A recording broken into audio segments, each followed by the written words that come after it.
Friends, आज के इस वीडियो में हम देखेंगे कि डिपेंडेंट सोर्स क्या होता है और इंडिपेंडेंट सोर्स क्या होता है। फ्रेंड्स, अगर आप मेरे चैनल को पहली बार वॉच कर रहे हैं तो चैनल को सब्सक्राइब करके बेल आइकन प्रेस कर दें, साथ में ऑल का ऑप्शन सेलेक्ट करें जिससे आने वाले हर एक वीडियो की नोटिफिकेशन आपको मिल सके। तो चलिए दोस्तों, अब वीडियो स्टार्ट करते हैं।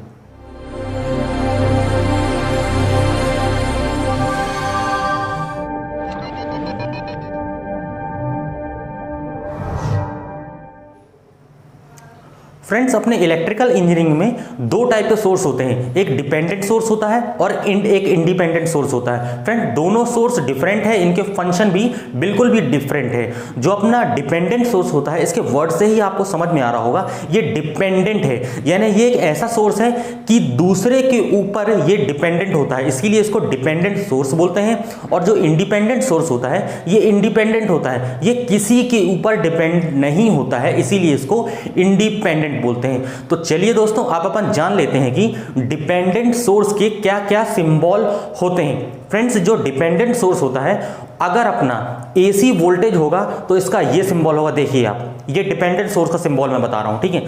अब अपना अगर डीसी वोल्टेज होगा तो इसका ये सिंबल होगा, डिपेंडेंट सोर्स की बात कर रहा हूं, ठीक है।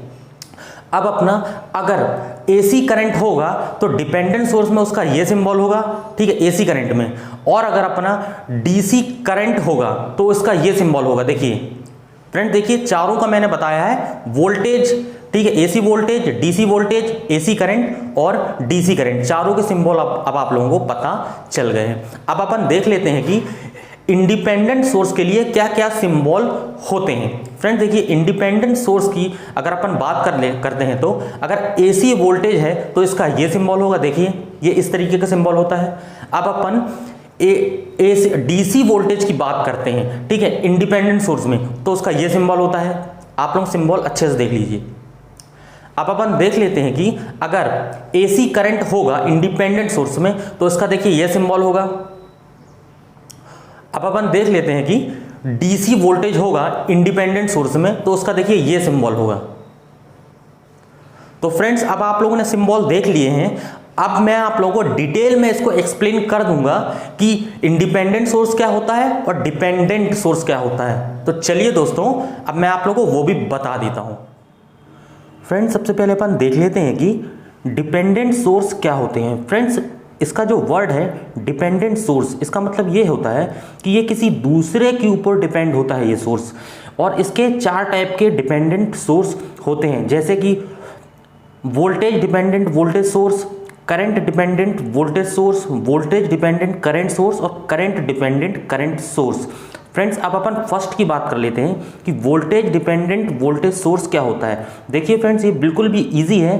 देखिए यहाँ पर क्या लिखा है, वोल्टेज सोर्स, यानी वह वोल्टेज सोर्स जो दूसरे वोल्टेज पर डिपेंड हो, उसको अपन क्या बोलेंगे, वोल्टेज डिपेंडेंट वोल्टेज सोर्स। अब देखिए, अब ये सेकंड है वोल्टेज डिपेंडेंट करंट सोर्स, यानी वह करंट सोर्स जो दूसरे के वोल्टेज पर डिपेंड है, ठीक है, उसको अपन क्या बोलेंगे, वोल्टेज डिपेंडेंट करंट सोर्स। अब अपना थर्ड आ जाता है करंट डिपेंडेंट वोल्टेज सोर्स, यानी वह वोल्टेज सोर्स जो दूसरे करंट पर डिपेंड हो, ठीक है, उसको अपन क्या बोलेंगे, करंट डिपेंडेंट वोल्टेज सोर्स। अपना फोर्थ यह आ जाता है कि करंट डिपेंडेंट करंट सोर्स किसको बोलते हैं। देखिए फ्रेंड्स, वह करंट सोर्स, ठीक है, वह करंट सोर्स जो दूसरे करंट पर डिपेंड हो, उसको अपन क्या बोलेंगे, current dependent current source. Friends, अब आप लोगों को थोड़ा बहुत क्लियर हो गया होगा कि डिपेंडेंट सोर्स क्या होता है। फ्रेंड्स, अभी अपन इसको अच्छे से समझ लेते हैं। तो चलिए दोस्तों, अब अपन अच्छे से समझने के लिए सबसे पहले अपन लेते हैं कि voltage dependent voltage source actually में ये होता क्या है और कहाँ से ये आया है। फ्रेंड्स, इस सर्किट से आप लोगों को क्लियर हो जाएगा कि वोल्टेज डिपेंडेंट वोल्टेज सोर्स क्या होता है। बस फ्रेंड्स, थोड़ा कॉन्सेंट्रेट होकर सुनना, बिल्कुल भी क्लियर हो जाएगा। कोई भी थ्योरी में नहीं बताने वाला हूं, टोटल इन सब सर्किट डायग्राम से आप लोगों को क्लियर हो जाएगा कि वोल्टेज डिपेंडेंट वोल्टेज सोर्स क्या होता है। अब देखिए फ्रेंड्स, ये एक वोल्टेज है, ठीक है, वोल्टेज सोर्स है। यहाँ पर मैंने एक रेजिस्टेंस कनेक्ट कर दिया इसके पैरेलल में, और ये कोई टर्मिनल है, ए और बी टर्मिनल है। इसके बीच में अभी मैंने कोई भी लोड या कोई भी इक्विपमेंट कनेक्ट नहीं किया है। फ्रेंड देखिए, जब मैं, ठीक है, इसमें कोई भी इक्विपमेंट कनेक्ट कर दूंगा ए और बी टर्मिनल के बीच में, तो आप लोगों को पता होगा इस पे जो वोल्टेज आएगा वो कहाँ किसके थ्रू आएगा, इसके थ्रू आएगा, यानी यहाँ से जो वोल्टेज निकलेगा, ठीक है, वो तो यहाँ पर आएगा, फिर एक यहाँ पर आएगा, ठीक है।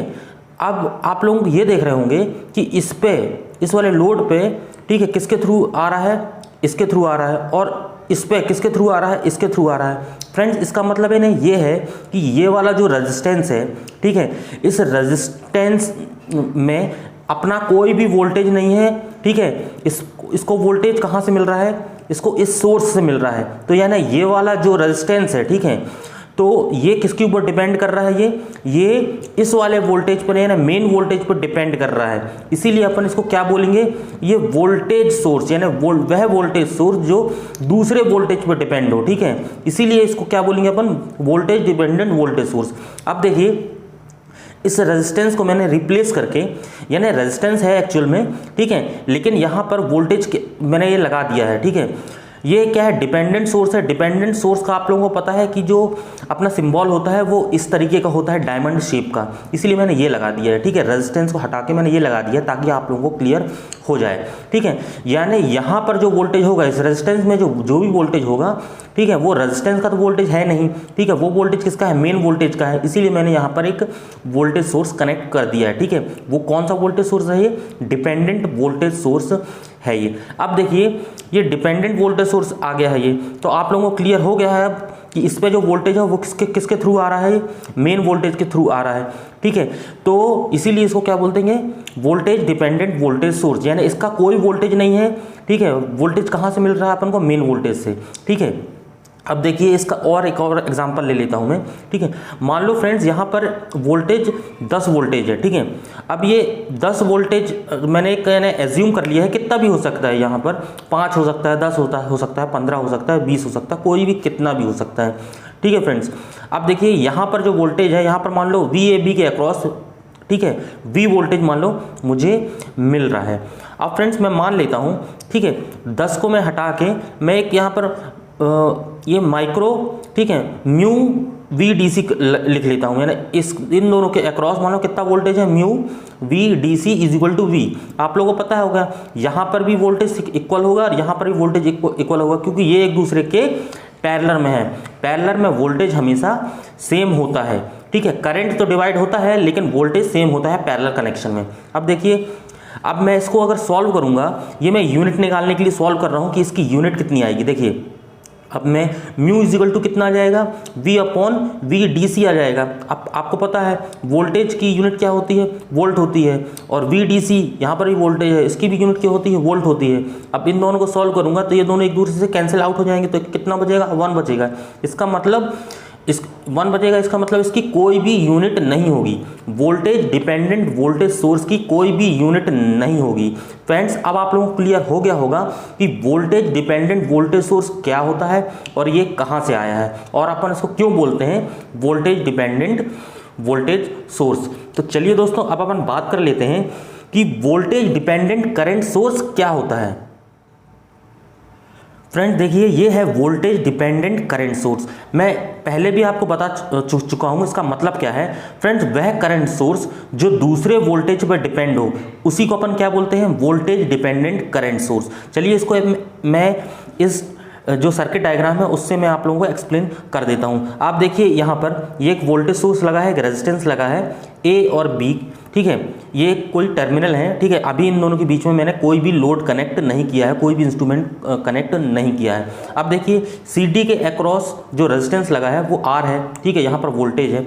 अब देखिए फ्रेंड्स यहाँ से जब ये करंट निकलेगा, ठीक है, B से जब करंट निकलेगा, ठीक है, तो वो रेजिस्टेंस को क्रॉस करने के बाद, ठीक है, वो क्या हो जाएगा, IDC हो जाएगा, यानी करंट ये IDC हो जाएगा। उसके बाद ये करंट किस पे आएगा, AB टर्मिनल पे आएगा अगर मैं कोई लोड कनेक्ट कर दूंगा तो आप लोग देख रहे होंगे इस रेजिस्टेंस का, अब देखिए सेकंड डायग्राम पे देखिए, इस रेजिस्टेंस का अपना कोई भी करंट नहीं है। इसको पावर कहाँ से मिल रही है, इसको पावर इस वोल्टेज से मिल रही है, ठीक है। तो ये इसीलिए इस अपन को क्या बोलते हैं, करंट सोर्स यानी वह करंट सोर्स जो दूसरे वोल्टेज पर डिपेंड हो। ठीक है, मतलब यानी क्या हो गया है, और ये करंट सोर्स ये किसके लिए करंट सोर्स है? ठीक है, जो ए बी टर्मिनल के बीच में अगर कोई भी अपन इक्विपमेंट करंट कनेक्ट कर देंगे उसके लिए करंट सोर्स का काम करेगा। ठीक है, इसीलिए फ्रेंड देखिए अब मैंने सेकेंड डायग्राम में क्या बना के रख दिया है, एक डिपेंडेंट करंट सोर्स मैंने बना के रख दिया है। तो आप लोगों को पता होगा इसका जो सिंबल होता है वो इसी तरीके का होता है। ठीक है, अब ये आप लोगों को पता है इसका कोई भी करंट, इसका कोई भी वोल्टेज नहीं है। ठीक है, इसको पावर कहाँ से मिल रही है? इस मेन वोल्टेज से मिल रही है। ठीक है, और इसको जो पावर मिलेगी, ठीक है, ये किसके लिए करंट सोर्स का काम करेगा? ये इसके लिए ए बी टर्मिनल के लिए करंट सोर्स का काम करेगा। इसीलिए अपन इसको क्या बोलेंगे? Current source. ठीक है, वह करंट सोर्स जो दूसरे वोल्टेज पर डिपेंड हो। ठीक है, अब देखिए ये डायग्राम मैंने और बना के रखा है, अभी आप लोगों को और क्लियर हो जाएगा। देखिए ये वोल्टेज सोर्स है, ये रेजिस्टेंस है, ये एक मैंने लोड कनेक्ट कर दिया इसमें। अब देखिए आप लोगों को पता होगा कि जब सी और डी से जब ये करंट निकली तो क्या हो गई है? ICD करंट हो गई। ठीक है, अब देखिए ये फॉर्मूला होता है I is equal to V upon R, ये आप लोगों को पता होगा। अब देखिए I की वैल्यू अगर मेरे को निकालना है और मैंने वोल्टेज की वैल्यू एज्यूम कर ली है कि 10 वोल्टेज है, रेजिस्टेंस की वैल्यू एज्यूम कर ली है 4 वोल्टेज है। अब मैं इसको सॉल्व करूंगा तो करंट की वैल्यू कितनी आई है? 2 आई है। ठीक है, अब मैंने ऐसे ही इसको सॉल्व किया, अब मैंने वोल्टेज की वैल्यू बढ़ा दी है। ठीक है, 10 की जगह 20 कर दी है और रेजिस्टेंस मैंने सेम रखा है और करंट की वैल्यू यहाँ कितनी आ गई है?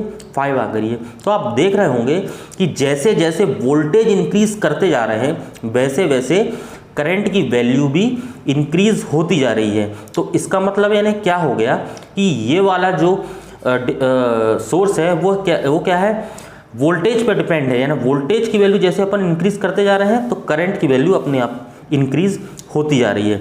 ठीक है, अब देखिए फ्रेंड्स मैंने यहाँ पर अब मैंने डिपेंडेंट सोर्स लगा दिया है, करंट डिपेंडेंट सोर्स मैंने यहाँ पर लगा दिया। देखिए अब यहाँ पर मैंने एक ये लोड कनेक्ट कर दिया है। ठीक है, जो कि करंट यहाँ से ऐसा फ्लो होगा। तो अब चलिए दोस्तों अब मैं इसकी यूनिट निकालना बता देता हूँ। ठीक है फ्रेंड्स, अब आप लोगों को पता होगा यहाँ पर मान लो कितना भी, ठीक है, वोल्टेज होगा, 5 वोल्टेज 10 वोल्टेज कितना भी होगा, तो मैंने उसको एक्स एज्यूम कर लिया है। तो x v is equal to I. ठीक है, x v is equal to I, ये वाला आई। ठीक है, इसको मैंने इक्वल कर लिया है। अब देखिए x is equal to I upon V कर दिया है। ठीक है, अब i की वैल्यू, i को मैंने i लिख लिया है और v को मैं क्या लिख सकता हूँ? v is equal to I R लिख सकता हूँ। तो देखिए यहाँ पर i और i कैंसिल आउट हो जाएगा और अपना बचेगा कितना? 1 अपॉन r। ठीक है, 1 अपॉन r का मतलब क्या होता है कि ये रेजिस्टेंस है, और रेजिस्टेंस अगर अपॉन में चला जाता है यानी नीचे चला जाता है अगर रेजिस्टेंस, तो वो बिल्कुल अपोजिट किसका होता है? मोह के होता है। ठीक है, जिसको अपन इस सिंबल से डिनोट करते हैं और इसको बोलते हैं मोह। तो आप लोगों को अब क्लियर हो गया होगा कि वोल्टेज डिपेंडेंट करंट सोर्स की यूनिट कितनी होती है? मोह। फ्रेंड्स ये बहुत ही ज़्यादा इंपॉर्टेंट है और अपने कई एग्जामों में पूछ चुके हैं कि वोल्टेज डिपेंडेंट करंट सोर्स की यूनिट क्या होती है। तो आप लोगों को पता चल गया है मोह इसकी यूनिट होती है। तो फ्रेंड्स अब आप लोगों को अच्छे से समझ में आ गया होगा कि वोल्टेज डिपेंडेंट करंट सोर्स क्या होता है और ये किस वोल्टेज पर डिपेंड करता है। ठीक है फ्रेंड्स, अब अपन देख लेते हैं कि करंट डिपेंडेंट वोल्टेज सोर्स क्या होता है। फ्रेंड्स देखिए ये है current control voltage source. Friends यहाँ पर कंट्रोल की जगह मैं वोल्टेज भी लिख सकता हूँ। ठीक है, सेम ही बात है, करंट डिपेंडेंट वोल्टेज सोर्स भी लिख सकते हैं और करंट कंट्रोल वोल्टेज सोर्स भी लिख सकते हैं। अब दोस्तों देखिए वह वोल्टेज सोर्स जो दूसरे करंट पर डिपेंड हो उसको अपन क्या बोलेंगे? करंट कंट्रोल वोल्टेज सोर्स या करंट डिपेंडेंट वोल्टेज सोर्स। अब देखिए ये मैंने कुछ सर्किट डायग्राम बना के रखे हैं, तो आप लोगों को इसकी हेल्प से बहुत ही अच्छे से समझ में आ जाएगा कि करंट कंट्रोल वोल्टेज सोर्स क्या होता है। फ्रेंड्स देखिए ये एक करंट सोर्स है, ये एक रेजिस्टेंस है इसके पैरेलल में, और ए बी टर्मिनल ये दो हैं। अब देखिए फ्रेंड्स यहाँ से जब करंट ये निकलेगी तो ये करंट दो पार्ट में डिवाइड हो जाएगी। ठीक है, ये एक आई तो आई रही है, यहाँ पर एक I1 आ जाएगी और यहाँ पर कुछ भी मान सकते हैं I2 आ जाएगी। आप लोगों को पता होगा कि पैरेलल कनेक्शन में करंट डिवाइड होता है मगर वोल्टेज इक्वल ही होता है। जितना वोल्टेज इधर होगा उतना ही वोल्टेज इधर होगा पैरेलल में। ठीक है, ये बस आप लोग याद रखना। अब आप लोगों को पता होगा इसकी जो कोई वोल्टेज होगी, इसके अक्रॉस जो भी वोल्टेज होगा, ठीक है, आप लोगों को पता है ना, ये इसका तो कोई वोल्टेज नहीं है, इसको वोल्टेज कहाँ से मिल रहा है अपन को, इससे मिल रहा है अपन को वोल्टेज, ठीक है, यानी पावर अपन को जो भी मिल रही है वो किसके थ्रू मिल रही है, इस करंट सोर्स के थ्रू ही मिल रही है। इसीलिए अपन इसको क्या बोलते हैं, करंट कंट्रोल वोल्टेज सोर्स, यानी वह वोल्टेज सोर्स, ठीक है, वह वोल्टेज सोर्स जो दूसरे करंट पर डिपेंड हो। मतलब देखिए, अब मैंने इस रेजिस्टेंस को समझाने के लिए यहाँ पर एक डिपेंडेंट करंट वोल्टेज सोर्स मैंने बना के रख दिया है, ठीक है। अब यहाँ पर जो भी वोल्टेज होगी, ठीक है, वो वोल्टेज कहाँ से आई है, इसकी तो कोई वोल्टेज है नहीं, ठीक है, वो कहाँ से मिली है अपन को, इस करंट के थ्रू वो वोल्टेज मिल रही, इस सोर्स के थ्रू यहाँ पर वोल्टेज आई है, ठीक है। और ये जो वोल्टेज सोर्स है वो किसके लिए वोल्टेज सोर्स है, जब अपन ए बी टर्मिनल में अगर कोई इक्विपमेंट कनेक्ट कर देंगे उसके लिए क्या है, वोल्टेज सोर्स है। तो आप देखिए, मैंने यहाँ पर बस ये ना इसको मैंने इस वाले करंट सोर्स को मैंने रिप्लेस कर दिया है, इस वोल्टेज सोर्स को बस मैंने कनेक्ट कर दिया है ये वाले को, और मैंने ए बी टर्मिनल यहाँ कनेक्ट कर दिया है। अब देखिए फ्रेंड्स, आपको कुछ मैंने एग्जांपल बताया है। देखिए V = IR होता है, अगर मैंने करंट की वैल्यू मैंने 5 रख दी है और रेजिस्टेंस की वैल्यू अगर 2 रख दी है तो कितना वोल्टेज आया, 20।